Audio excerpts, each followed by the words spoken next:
kids that I know that I did not defend, kids that I did not love, kids that did not have their mama. You stand over there and let me deal with my kids. She did not deal with her kids. She took that nigger man's side. For decades, Kirk Franklin has been a symbol of joy, faith, and breakthrough in gospel music, someone millions believed had it all figured out. His songs lifted churches, crossed genres, and earned the highest honors in gospel history. But now, Franklin has finally spoken in a way he never has before, revealing painful truths that challenge the image the world thought it knew. What did he admit just moments ago? And how does it confirm what many quietly suspected about his life, his family, and the cost of his success? Stay with us to find out. Let's start with Kirk Franklin's early life that was shaped by hardship, resilience, and unexpected guidance. Born as Kirk Smith on January 26, 1970, in Fort Worth, Texas, his life changed dramatically at the age of 4 when his mother abandoned him. Stability came through his aunt, Gertrude Franklin, who took him in and became his emotional anchor, offering structure, discipline, and encouragement at a time when he needed it most. Even with her support, Franklin grew up surrounded by financial hardship and the dangers of a rough neighborhood, where gang culture and street life were constant threats.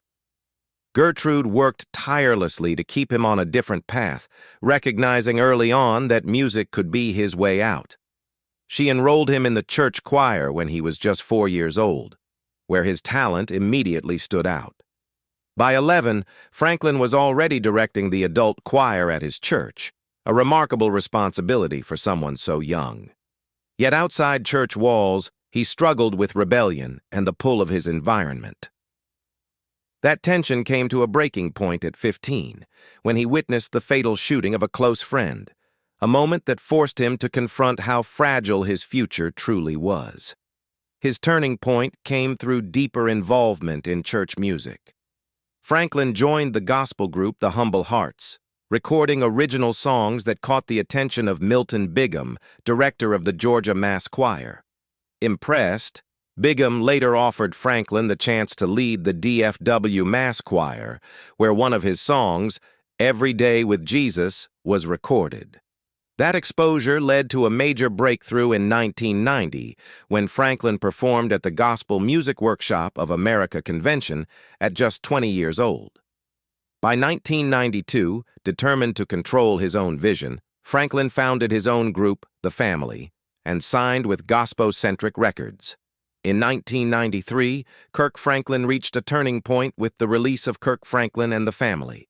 The debut album, driven by songs like Why We Sing and Silver and Gold, struck a powerful chord with listeners and quickly became a phenomenon.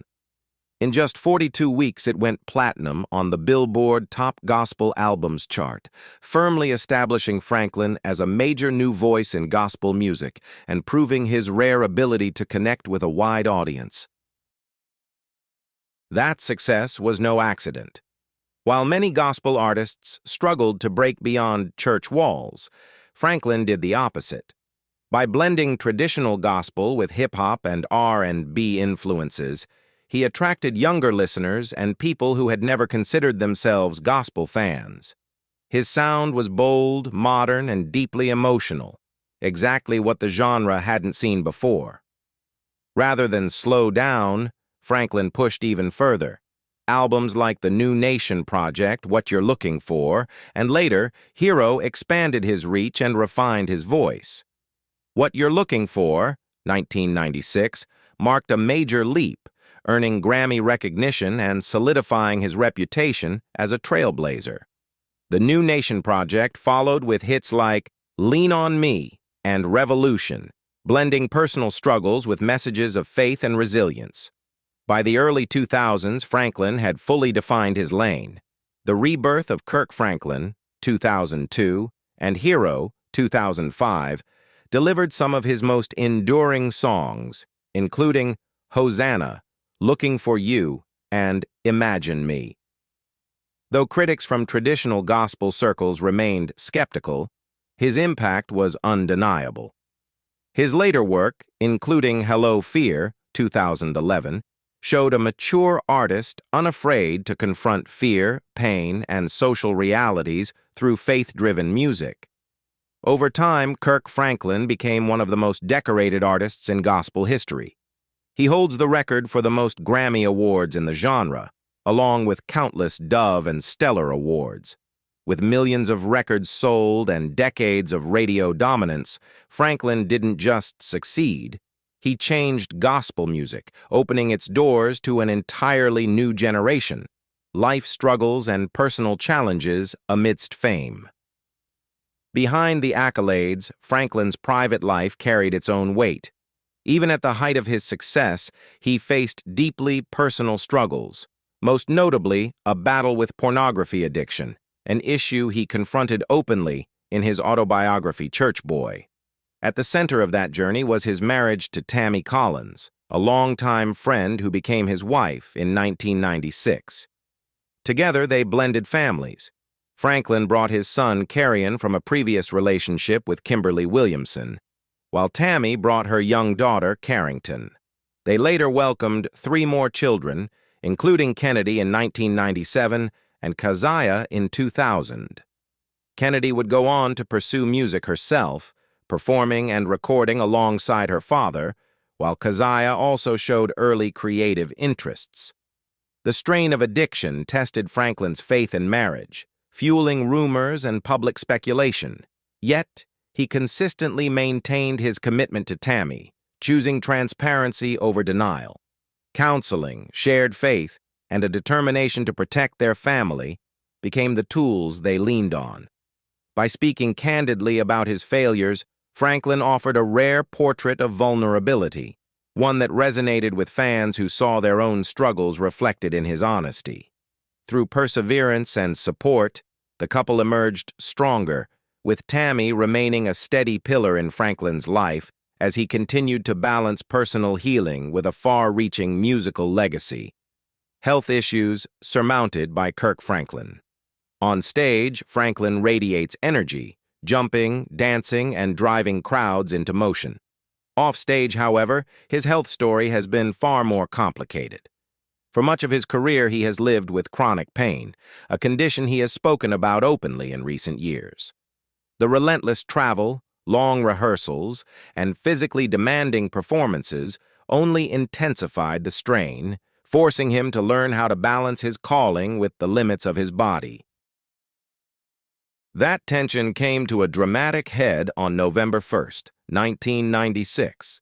Just 26 years old at the time, Franklin had finished introducing the opening act, Yolanda Adams, at a Memphis auditorium when he suddenly fell from the stage into the orchestra pit. He landed head first. The impact caused a severe head injury, leaving his shirt soaked in blood as he was rushed to the hospital and admitted to intensive care. For his family and those close to him, the situation was terrifying, and the future felt uncertain. Recovery was neither quick nor easy, but Franklin was not alone. His wife, Tammy Collins, remained by his side, offering constant strength and reassurance. At the same time, support poured in from fans around the world. Letters, phone calls, and postcards filling his hospital room with encouragement. That collective love became fuel for his determination to heal. What followed became one of the defining moments of his life. Less than a month after the accident, Franklin insisted on attending the Stellar Awards. Still recovering, he viewed his appearance not as a career move, but as an act of faith. He later explained that he wanted to stand on that stage as a living testimony, refusing to let fear or injury silence his praise. That night turned into a triumph. Franklin dominated the ceremony, winning 5 awards, including Artist of the Year, and his return made headlines across the gospel world. The accident did not end his health struggles, but it reshaped his perspective.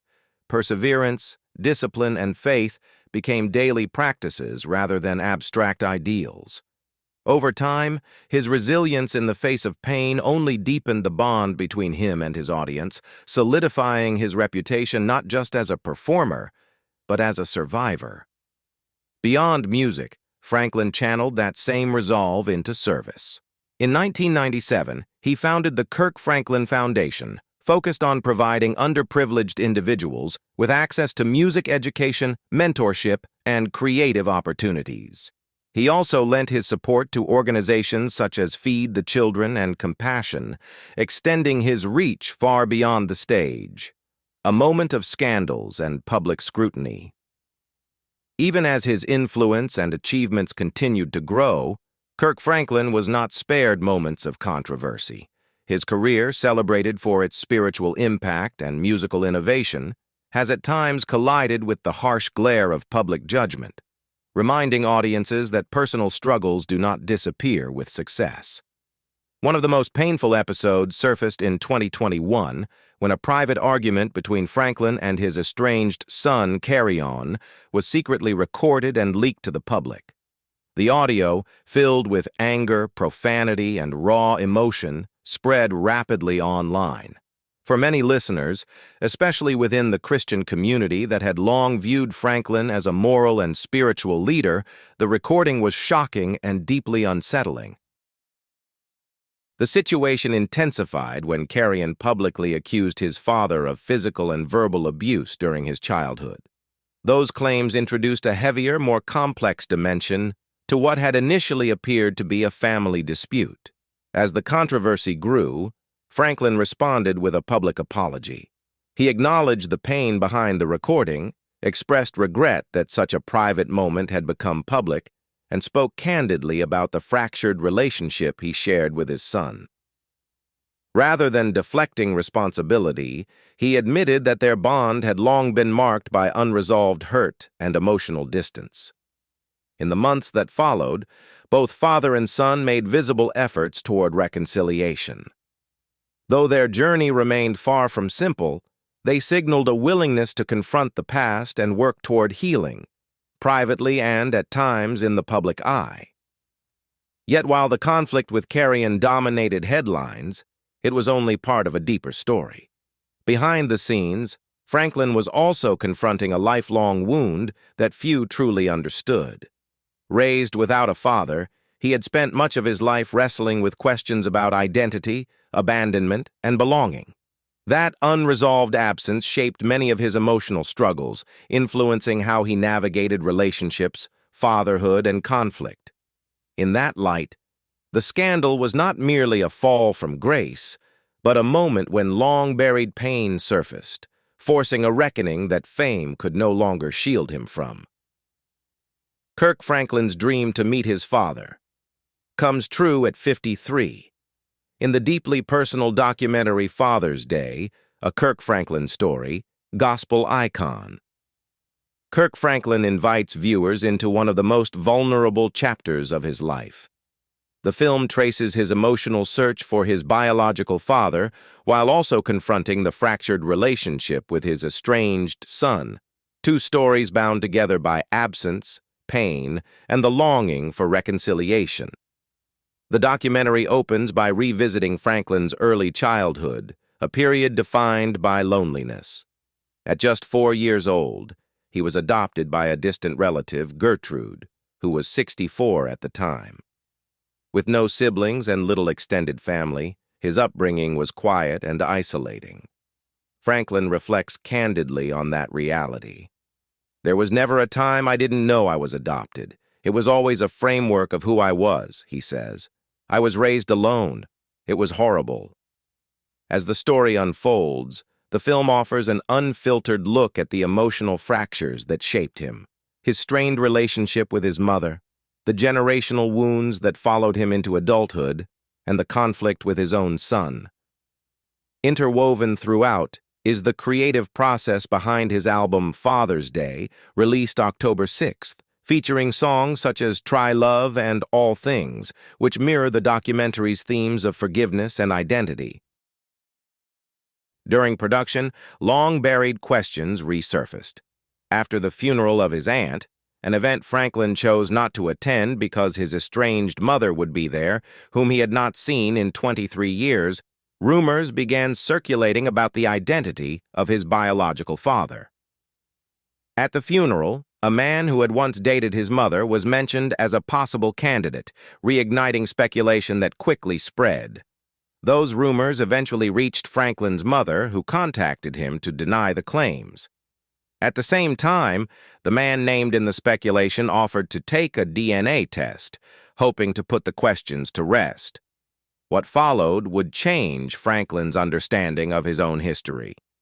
The 35-minute documentary reveals that DNA testing confirmed Richard Hubbard, a man living just minutes from Franklin's recording studio, as his biological father. The discovery stunned him.